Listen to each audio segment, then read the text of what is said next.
ശാസ്തമംഗലത്തെ വി.കെ. പ്രശാന്ത് എം.എൽ.എയുടെ ഓഫീസ് ഒഴിപ്പിക്കൽ വിവാദത്തിൽ ശാസ്തമംഗലം കൗൺസിലർ ആർ. ശ്രീലേഖയ്ക്കെതിരെ രൂക്ഷ വിമർശനവുമായി മന്ത്രി വി. ശിവൻകുട്ടി.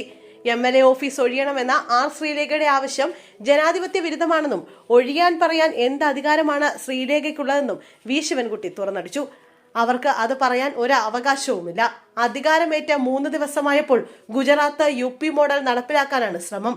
ധിക്കാരവും അഹങ്കാരവും അനുവദിക്കില്ല. DGP വിചാരിച്ചാൽ പോലും ഒഴിപ്പിക്കാൻ കഴിയില്ല. പിന്നെയാണോ കൗൺസിലർ? അവർക്കുള്ള അസൗകര്യം വി.കെ. പ്രശാന്തിനോട് പറയേണ്ട കാര്യമില്ല. സഹോദരനോട് പോലെ പറഞ്ഞു എന്നത് തനിക്കറിയില്ല. പ്രശാന്ത് മേയറായപ്പോഴാണ് കൗൺസിലർമാർ ഇത്തരത്തിൽ കോർപ്പറേഷന്റെ കെട്ടിടങ്ങളിൽ ഓഫീസ് തുടങ്ങാനുള്ള സൗകര്യമൊരുക്കിയത്. ശ്രീലേഖ പരസ്യമായി മാപ്പ് പറയണം. മേയർ ഇക്കാര്യത്തിൽ പ്രതികരിക്കണമെന്നും മന്ത്രി വി. ശിവൻകുട്ടി പറഞ്ഞു. ശാസ്തമംഗലത്തെ വി.കെ. പ്രശാന്ത് എം.എൽ.എയുടെ ഓഫീസ് ഒഴിയണമെന്ന ശാസ്തമംഗലം കൗൺസിലർ ആർ. ശ്രീലേഖയുടെ ആവശ്യമാണ് രാഷ്ട്രീയ വിവാദമായി മാറിയത്.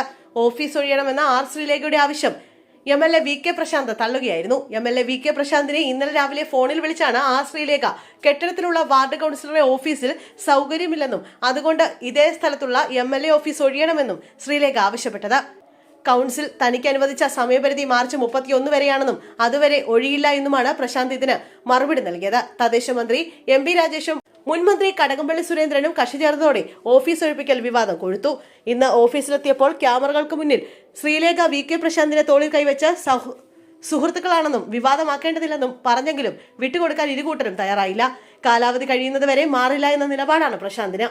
അതുവരെ താനും ഇവിടെ തന്നെ കാണുമെന്ന് ശ്രീലേഖയുടെ നിലപാട്. അതേസമയം വിഷയം രാഷ്ട്രീയവൽക്കരിക്കേണ്ടതില്ലെന്നും സൗഹൃദത്തിന്റെ പേരിലാണ് ശ്രീലേഖ അക്കാര്യം ആവശ്യപ്പെട്ടതെന്നുമാണ് മേയർ വി. രാജേഷിന്റെ പ്രതികരണം.